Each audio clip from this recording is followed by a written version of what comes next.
शुक्लां ब्रह्मविचारसार परमा आद्यां जगद्व्यापिनी वीणा पुस्तकधारिणीम् अभयदाम् जाड्यान्धकारापहा हस्ते स्फाटिकमालिकां विदधती पद्मासने संस्थिता वन्दे तां परमेश्वरीं भगवतीं बुद्धिप्रदां शारदा।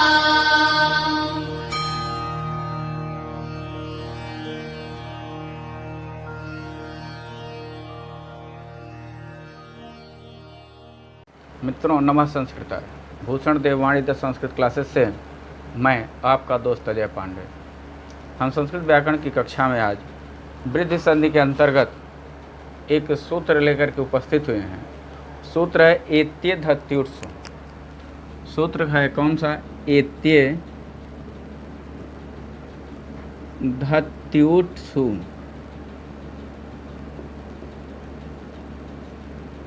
ये सूत्र है एत्ये धत्युत्सु। यह करेगा क्या? यह वृद्धि करेगा। मान लीजिए आपसे पूछा जाए कि एत्ये धत्युत्सु सूत्र क्या करेगा, तो वृद्धि करेगा। एत्ये धत्युत्सु सूत्र से कौन सी संधि होगी? ये वृद्धि संधि का विधान करने वाला होगा, वृद्धि विधायक यह सूत्र होगा। और यह जो है सूत्र, इसके अंतर्गत इसकी अब वृत्ति इसका वाले पदच्छेद कर लें, तो जब इसका हम पदच्छेद करेंगे तो इसमें क्या क्या मिलेगा? एति, एधति और फिर ऊठसु। फिर क्या मिलेगा? ऊठसु। ये सूत्र मिलेगा। सूत्र करें, ये पद मिलेंगे एति, एधति, ऊठसु। एति भी सप्तमी भक्ति का एक वचन है। फिर देखिए एधति भी सप्तमी भक्ति का है और ऊठसु भी सप्तमी भक्ति का है। तो कहे कि ये बाद में हो तो वृद्धि होगी, ये बाद में हो तो वृद्धि होगी। अच्छा, इसके बाद ऐसा पढ़िए एते धत्युत्सु वृद्धि। क्या पढ़िए? एते धत्युत्सु वृद्धि। इतना पढ़िएगा। इस सूत्र को ऐसे पढ़ेगा एत्ये धत्युत्सु वृद्धि। यदि एति, एधति और ऊट्स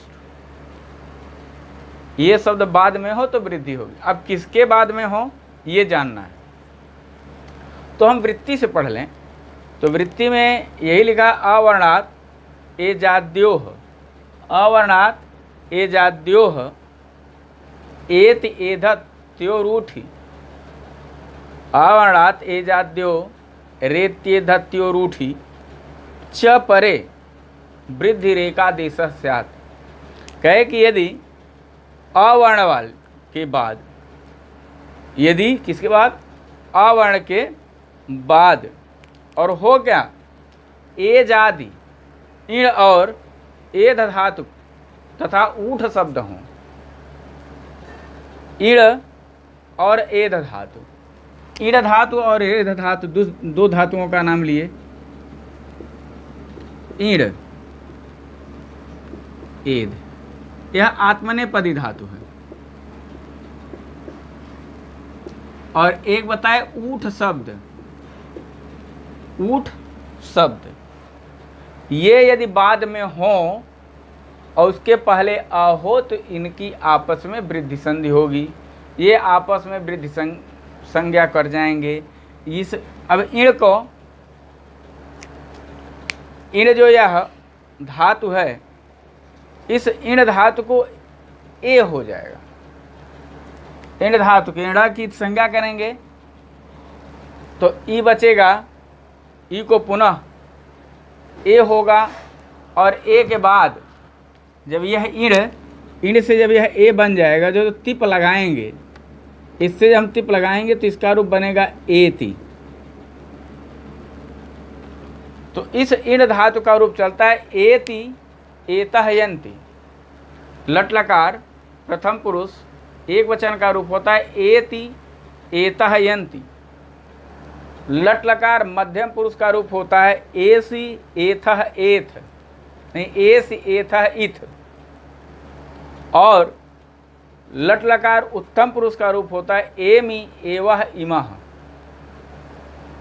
तो यह जो एति आपको मिला यह कहाँ का, यह ईण धातु का है और एच से है।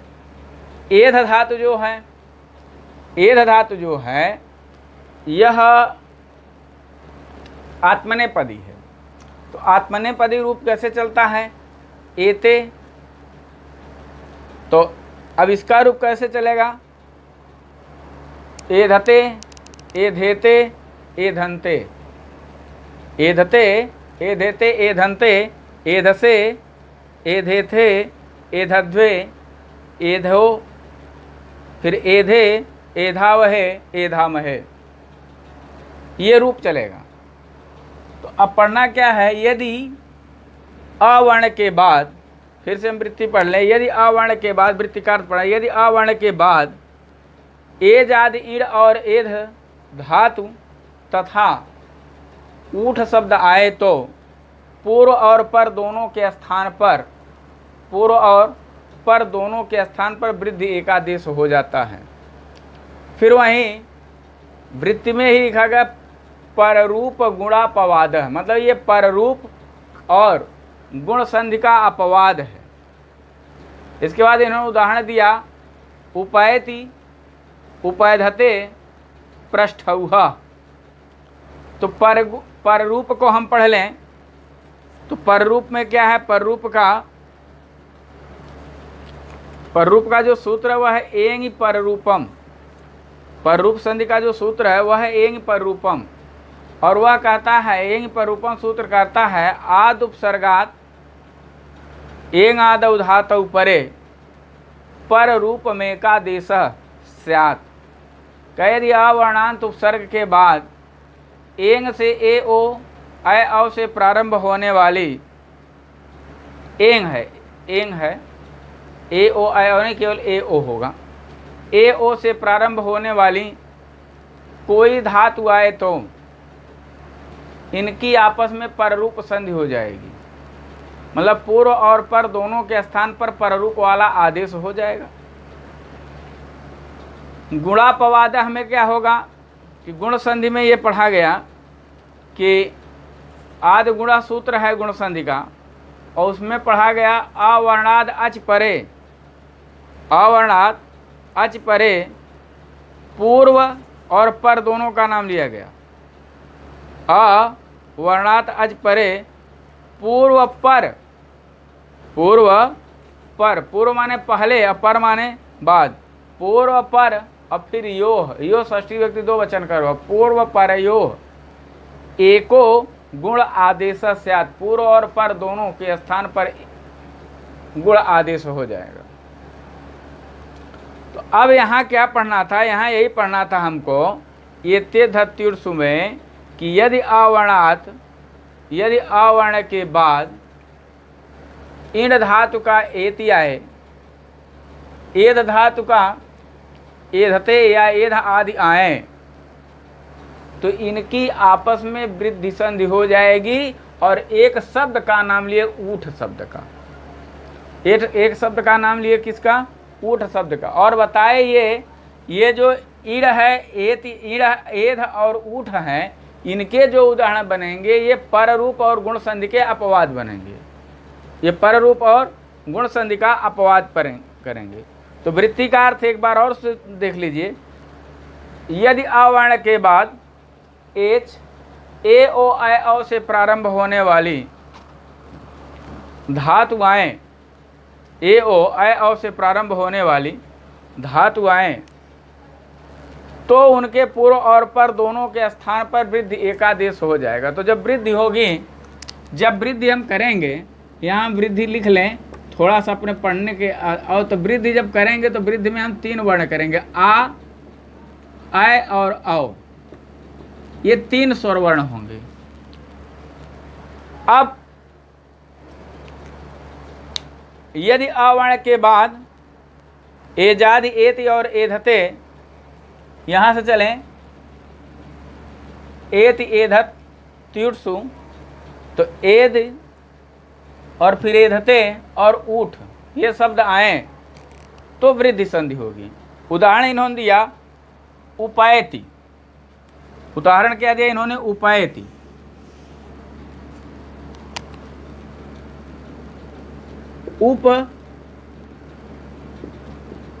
उपयति, उप धन एति,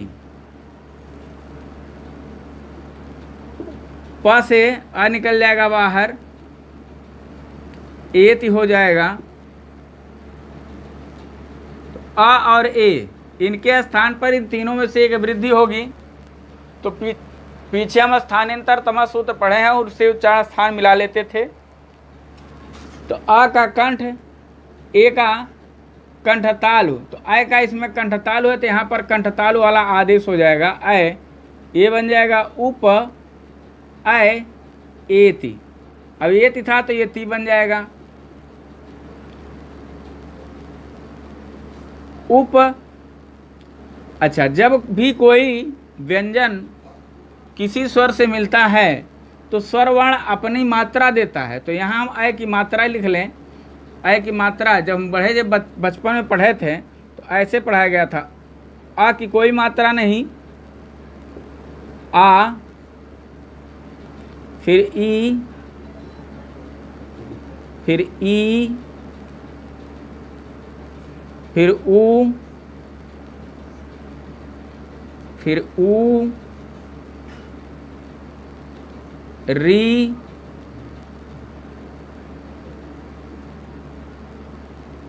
फिर ए, फिर आय। इसी तरह से और भी मात्राएं मिली थी। तो आय की मात्रा ये दो होती है। तो हम इसलिए दिखाए कि देखिए ये स्थिति होती है। उप, अब आय की मात्रा होगी तो उप जब मात्रा मिलेगी तो पा पूरा बन जाएगा उपैति, यह रूप बनेगा। सूत्रों की बात करें तो जैसे पीछे हम सूत्रों की चर्चा करते आ रहे थे, तो अभी इसको देखिए, उपधन एत, इस अवस्था में, इस दशा में या इस अवस्था में एत्य धत्युर्सु, एत्य धत्युर्सु सूत्र के द्वारा, एत्य धत्युर्सु सूत्र के द्वारा इसको वृद्धि हुई। स्थानांतर तमः आया, ये सूत्र आकर के बताया कि आय वृद्धि होगी। आय वृद्धि होने के बाद अधीनम पर संयोजन या न लेकर के, नाम न लेकर के सूत्र का लिख दें कि संयोग हुआ और ये उपायत रूप बन जाएगा। आगे इसी तरह से उपायधते है। क्या है उपायधते? आइए देख लेते हैं। उपायधते उपधन एदते। अभी हम चर्चा किए थे कि आत्मने धातु है, आत्मने पदी धातु है, तो इसका एदते एधेते एधंते रूप चलेगा, एदसे एधेथे एदध्वे चलेगा, एधे एधा वहे एधा महे इसका रूप चलेगा। तो अब क्या हुआ, उपधन एधते, उप में फिर उप के पास से आ निकाल लीजिए और धन एधते। अब फिर यही वही कंडीशन बनी, आ और ए स्थानांतर तमः आएगा, यहाँ पर आय बनाएगा तो ये उप आय और धते बन जाएगा। जब संयोग कर देंगे तो उपाय धते हो जाएगा। उपाय धते सूत्र वही लगेंगे। यहाँ हम करेंगे इस अवस्था में एत्य धत्युर्सु सूत्र से वृद्धि आदेश। वृद्धि आदेश में क्या, आ आय औ की प्राप्ति हुई, स्थानांतर तमः सूत्र आया, आ और ए दोनों के उच्चारण से संबंधित आय को, कंठ तालु आय को लेकर के उपायधते रूप की सिद्धि करा देता है। और लिखना होगा तो लिख लीजिएगा, अधीनम पढ़े संयोजन। पीछे हम सूत्र को लिख लिख करके चर्चा किए हैं, यहाँ लिखने की कोई आवश्यकता नहीं लगी। और आप पीछे की वीडियो देखेंगे तो वो सूत्र आपको याद हो जाएगा। फिर ये दोनों जो थे उपायधते और उपायत, यह पररूप संधि का अपवाद था। तो अब इनको ऐसे पढ़िएगा, उपायधते वृद्धि संधि पररूप संधि का अपवाद, उपायति वृद्धि संधि पररूप संधि का अपवाद।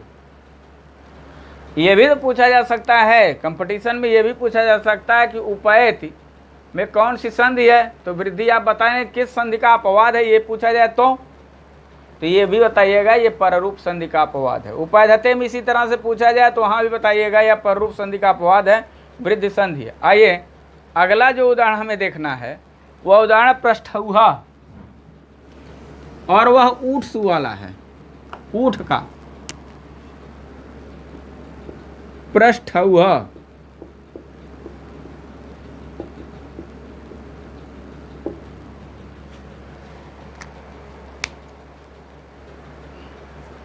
अब पृष्ठ धन उह, पृष्ठ हुआ क्या होगा इसका विच्छेद, पृष्ठ धन ऊह, पृष्ठ का आ बाहर कर लेंगे, पृष्ठ अ ऊह। अभी हम गुण संधि की वृत्ति की चर्चा आपसे किए थे कि यदि आ वर्ण के बाद कोई स्वरवर्ण आए तो अ और उस बाद वाले वर्ण के दोनों के स्थान पर एक गुण आदेश हो जाएगा, मतलब दोनों के स्थान पर एक गुण होगा। अ हो सकता है, ए हो सकता है और ओ हो सकता है। तो यहाँ कंडीशन वो बन रही थी। अभी देखिए हम लोग पीछे महाधन उत्सव पढ़ करके आते, महोत्सव करते, गुण संधि करते,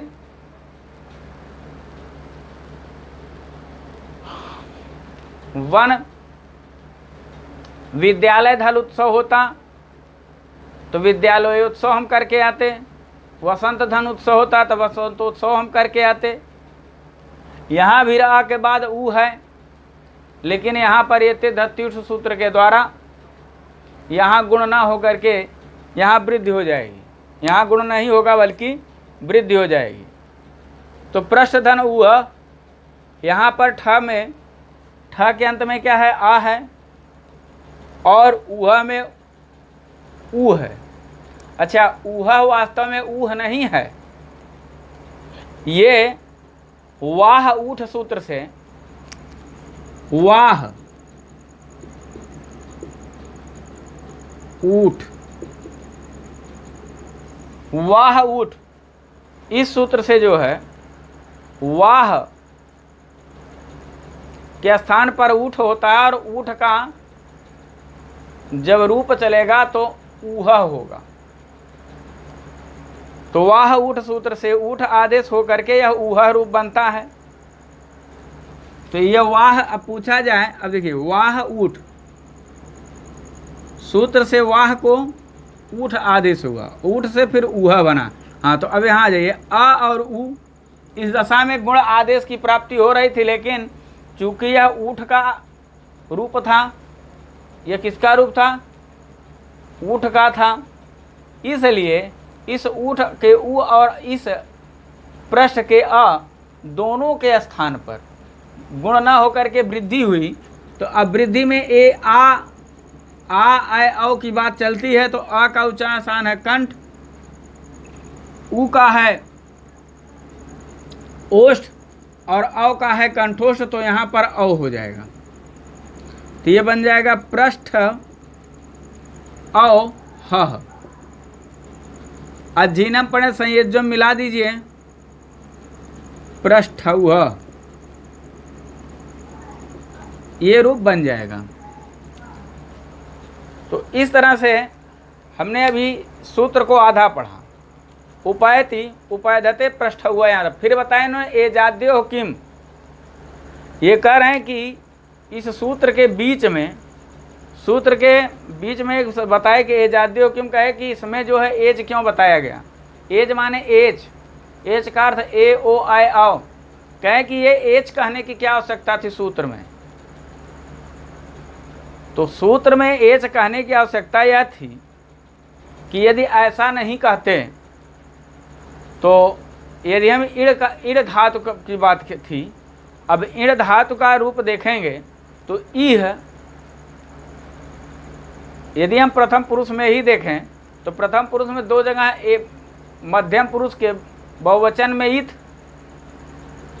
और उत्तम पुरुष के बहुवचन में इमह मिला,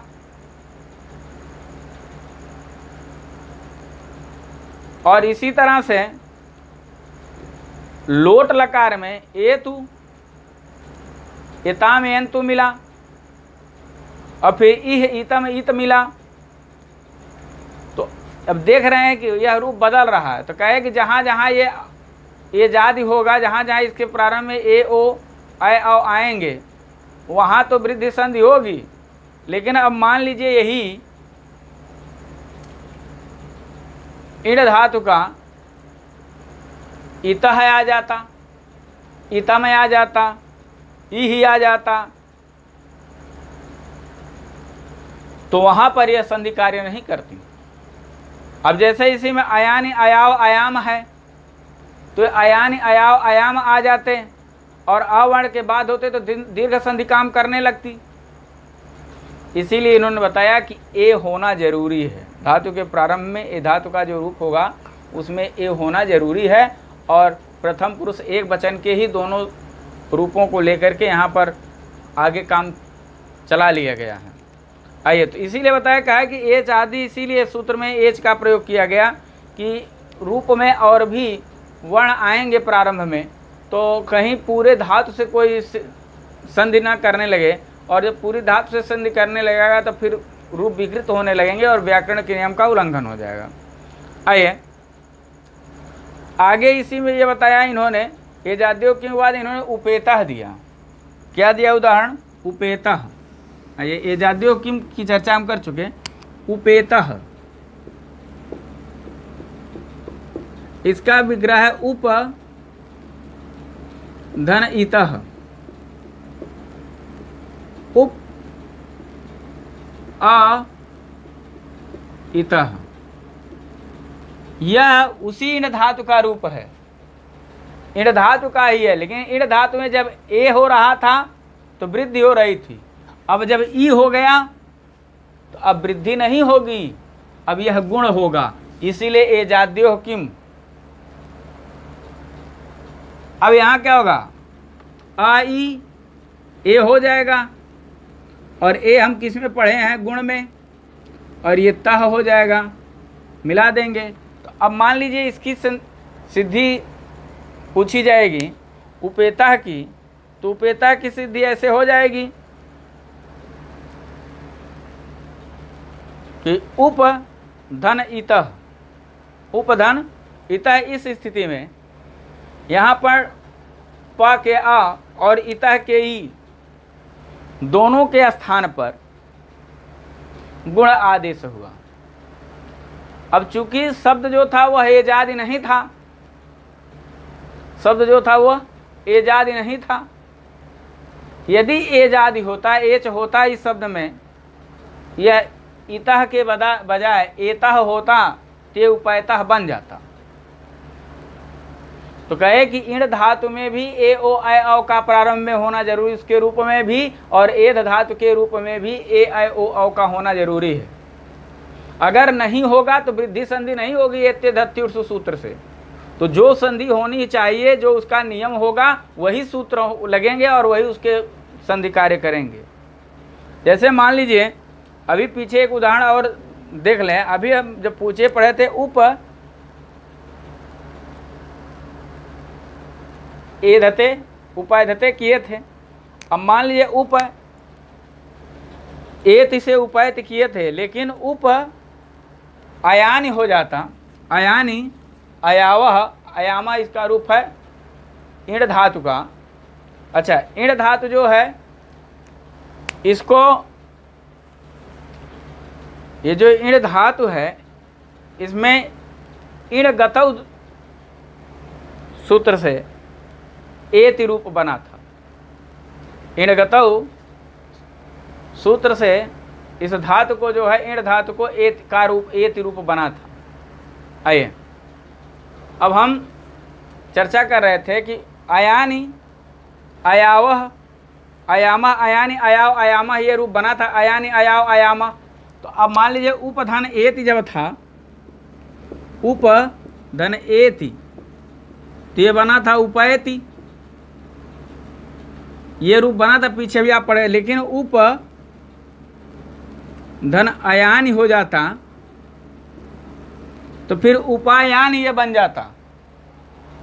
तो कहे इस ईण धातु में एच का होना आवश्यक है, इसीलिए यहाँ उप तो था, अ तो था, ईण धातु का था, लेकिन इसमें एच नहीं था, इसीलिए यहाँ पर वृद्धि न होकर के गुण संधि हुई। आइए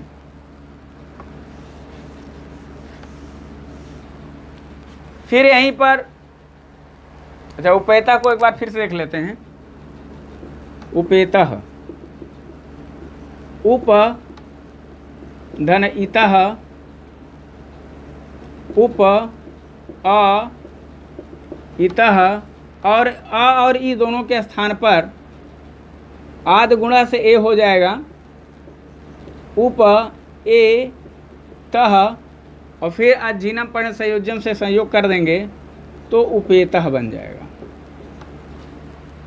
फिर यहीं पर इन्होंने एक छोटा सा वाक्य, माँ भवान प्रेदिधत, माँ भवान प्रेदिधत, कहे कि ऐसा है। अब इस बात को बहुत अधिक बढ़ाने की आवश्यकता नहीं है, इस तथ्य को, इस बात को बहुत अधिक न बढ़ाइए। तो माँ भवान, माँ माने मत, भवान माने आप, प्र इदिधत, प्रेदिधत, देख लीजिए,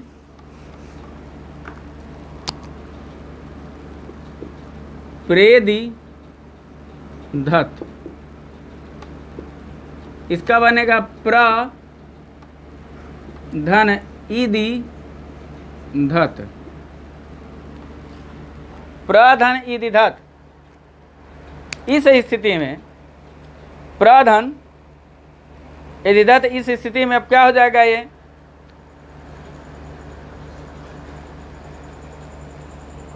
गुण संधि हो करके, इस स्थिति में गुण संधि होगी, और गुण संधि हो करके यहाँ पर भी उसी तरह से यहाँ पर प्र के अ, प्र के अ और इदिधत, प्र के अ और इदिधत, प्र से भी अलग कर लें, प्र अ इदिधत, सही। तो ये ऐसे लिखेंगे, प र धन अ, इदिधत, इसके स्थान पर ए कर देंगे, प र ए फिर दिधत, ये अजीनम पढ़े संयोजन से मिलाएंगे, ये प्रे हो जाएगा और फिर दिधत।